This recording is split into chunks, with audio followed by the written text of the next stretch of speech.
My idea was to take everyday objects and transform them with art. My fantasy is to decorate the boring world. I have a fascination with almost all design from the late 50s to the mid 60s. Everything was very directed towards the future. Too much is never enough. And I adhere to that philosophy that too much is never enough.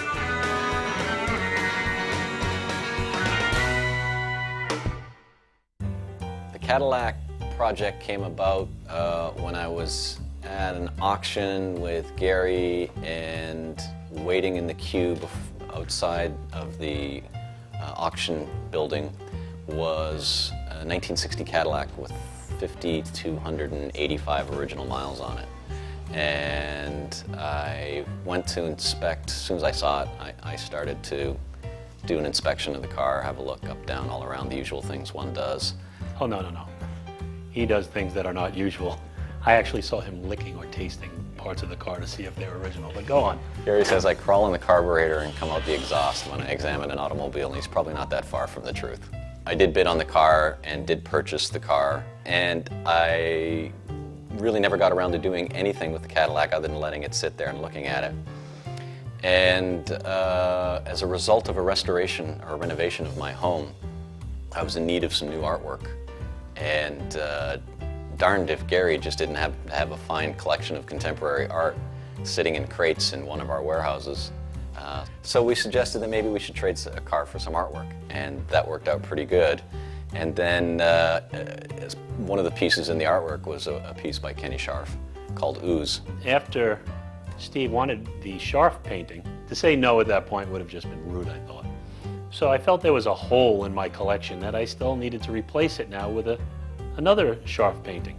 So we went down to Kevin Brooks' gallery in Miami, and we looked at numerous paintings that Kenny had, and I couldn't really decide what I wanted, but I knew that Kenny painted on some Cadillacs in the past. And I said, well, instead of spending the money on a big canvas, we have the coolest canvas on the planet.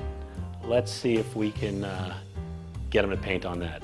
It's not much, but... Wow.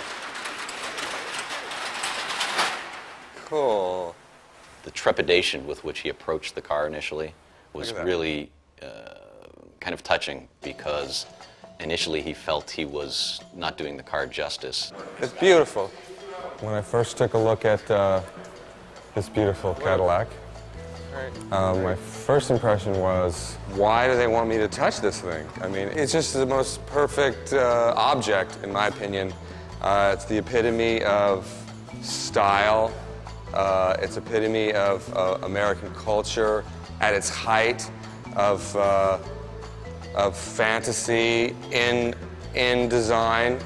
I even suggested, before I even saw the car, to get another one a little more used, so I wouldn't feel so guilty about marring it. It took him about 5 minutes to get over that, or a little more. All right, let's travel. Let's go shopping. Let's shop. I never had an audience for buying paint. Yeah, it's a new one, huh?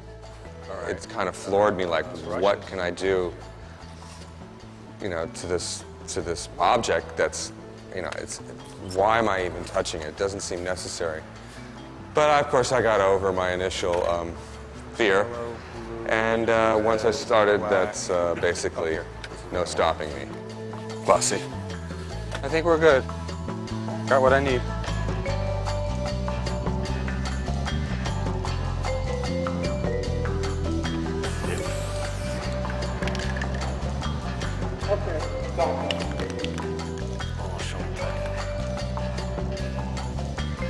Well, with the spray can, after he put the first spray down, he realized, you know, nothing bad happened. The Earth didn't fall off its axis.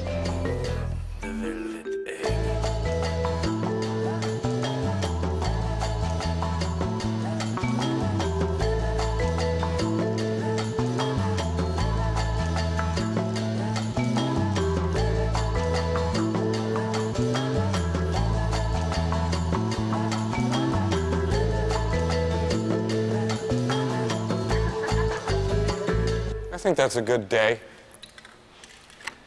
What do you guys think? Good first day? Fantastic first day. You know, I got a lot more days ahead. I don't want to... No, yeah, I know. You always got to keep them wanting more, right?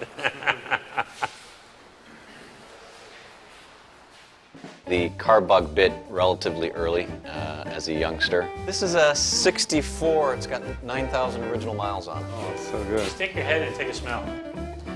Came out of a museum. Lovely. 1950 F1. This is really pretty. 47,000 original miles. Incredible. I love the fact that it's a shift. Yeah, that's an old Aston Martin up there. Oh, this is a lovely 356.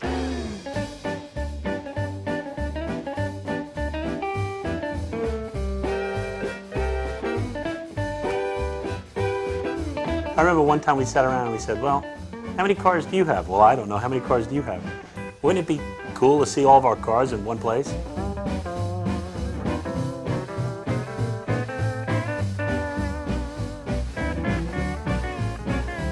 I'm driving a 1968 Camaro with the top down right now, orange.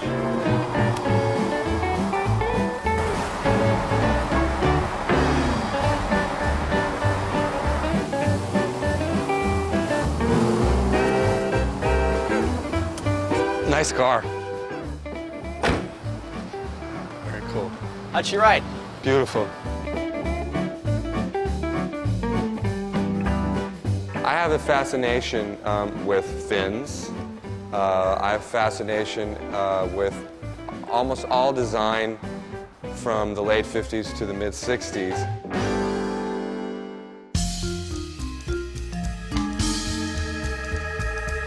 It's a time when we first were going to outer space, and everything was very directed towards the future and this kind of optimistic fantasy, all this fantastical design. If you look at architecture, cars, fashion, everything, it was all about, we are the space age.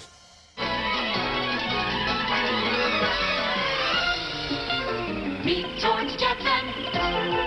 was a very incredible moment. And then I think what happened was there was like disillusionment. We were promised we were going to outer space. When I was a kid, you know, they told us that by the 1980s we'd just buy a ticket and get on the rocket and we get to go. So I really believed that. I decided that I didn't want to give up that dream. So I just kind of kept it going. It just gives me hope. I had no idea what to expect with regard to what Kenny might do to the Cadillac. I truly had absolutely no idea. I mean, I've looked at a lot of his art, a lot of mixed media art, what he'd done in previous installations, what he'd done on other cars, but I had no idea what to expect. I have this method of customizing cars, appliances, everything. First, I do a background, which in this case is spray paint because it's a large object.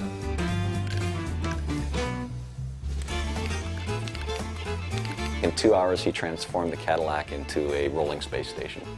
Is that an Cloud. accurate assessment? Cloud. You think it was more of a cloud? Well, he was going to go with rolling clouds, and then he said it would probably be better to be in the cloud. Yeah. He's a maniac. And if you're in his way, he will paint you. He will paint you. Then I drop with gesso these white areas, which will be painted in, and that basically just gives it the ground for the imagery. He then proceeded to gesso the car, both the interior and the exterior. Professionally. And since that time, he's done nothing but just continue to add level of detail that just astounds me. I'm just starting now to paint in some of the shapes with color, and then later I'll render them. Most of the things that I've chosen are things with motion. I think the design of the car itself is, when it's still, is talking about motion and moving fast. So I chose all these different elements, like these are like deltas, These are more boomerang shapes. I call them yike because they look like Nike, but it's mine, so it's yike. It's just great. Every day is a pleasure. Waking up, coming down, and you find these little environments and galaxies and things that weren't there the day before. The roof and the back are more anti-gravity, like the sides are the rushing part of the car, and then everything on the roof and the trunk is almost more like floating. So it's as if you're getting in the car and you're going to outer space, and then you get there, and you're just kind of floating around. The first few days gave me an inkling, but really no indication as to what the final product might look like. And I still don't really know what the final product's going to look like. Right now, you really aren't seeing anything yet.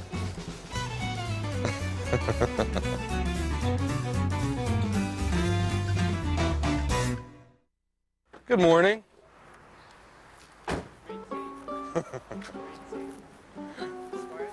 Huh? Inspired? Always inspired. I got some good, very important things on the beach today for the Cadillac. So, part of the customization process in a large object like a car, as well as a little object, is not only color and shapes, but it's applying objects. I like different things that I collect. I'm always on the lookout for stuff.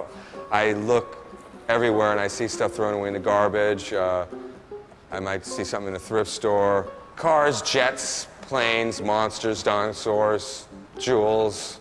I collect a lot of silly toys. Here's Godzilla attacking. You know, I love the Japanese sci-fi. Sci-fi in general, I love.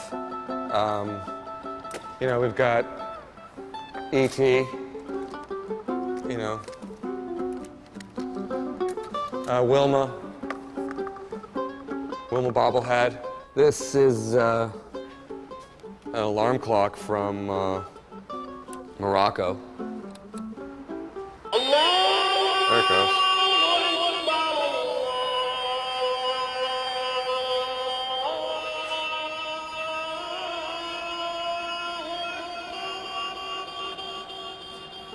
This is another very cool toy.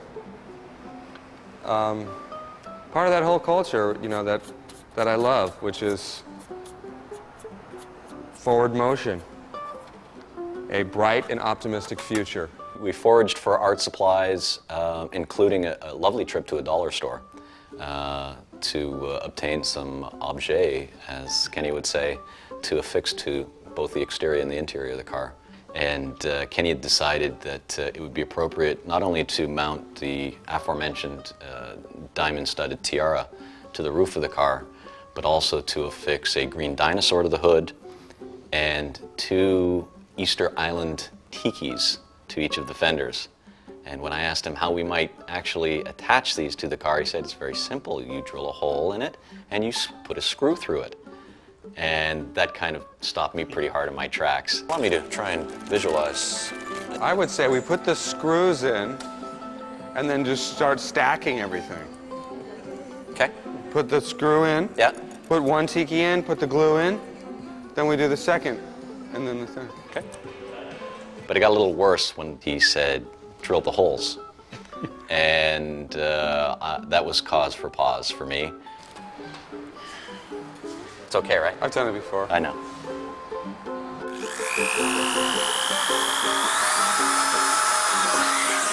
What have you done? But after the first hole in the hood, it got quite relatively comfortable for me, and we actually were able to drill a whole host of holes around the car. Ah, right. There you go. It's not going anywhere. Now that baby is...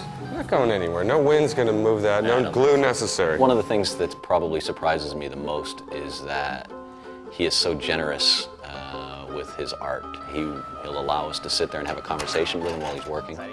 We can watch and learn and see how he does what he does, which... And help. And actually assist, which has been fantastic. I mean, it's an honor to be a part of such a accomplished artists in a unique piece of work like the Cadillac. I'm the only gringo who can do this in Brazil. There we go. Voila. My favorite thing. People live in Florida, they don't even notice them. I don't understand. You ever try this? This is the best thing in the world.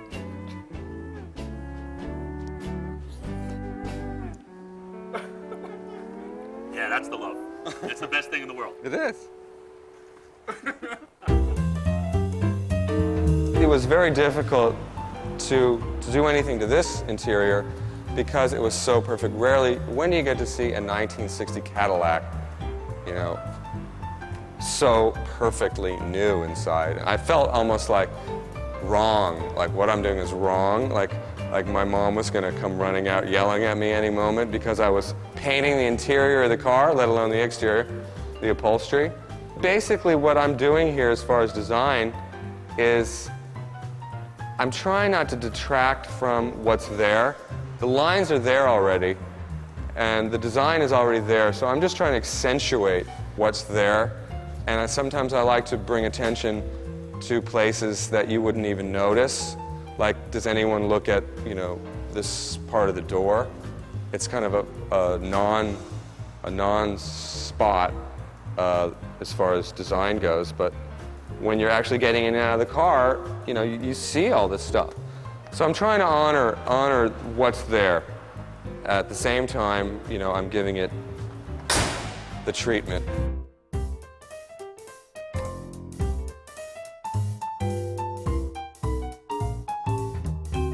If this actually is a piece of art that's of interest to others, I envision it traveling the globe. Well, it has 5,200 miles on it now, so I hope that the last 40 years it had a good rest, because rest time is over. We blew off the dust, and now it's going to go do things. A little late, but never too late. No. Just, you know, it took a 40-year respite. That was pretty much it. It needed it before it got sharfed.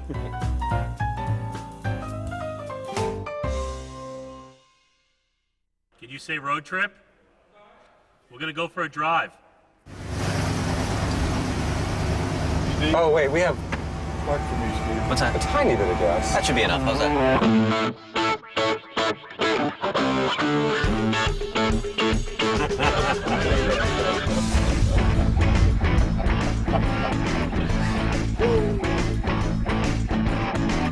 Okay. Yay, we got the thumbs up. Look at this sticky head. Guiding us. Yeah, this car drives like a Cadillac should. Nobody cares. Get attention. Nothing to see here. Nothing to see. It's not the kind of car that's blending in, and so I wanted to take that even further. So when we arrive somewhere at night, we're going to have tracer lights running around the bottom. We're going to have lights in the trunk. There's going to be a whole scene in the trunk. We're going to have lights under the dash, inside the grille. You know, it's a spectacle, and it's a parade, and I just want to embrace that and play it up and have fun with it even more so. There's going to be rhinestones, you know, running all over the place. It's going to be, you know, very glitzy. Some might think a little too much, but as an old friend of mine, Morris Lapidus, the architect, said in his book, too much is never enough. And I adhere to that philosophy that too much is never enough. Yes, there is a point where you say you're done, and restraint is not a big word for me. I feel if you're going to do something, then you might as well just do it to the fullest.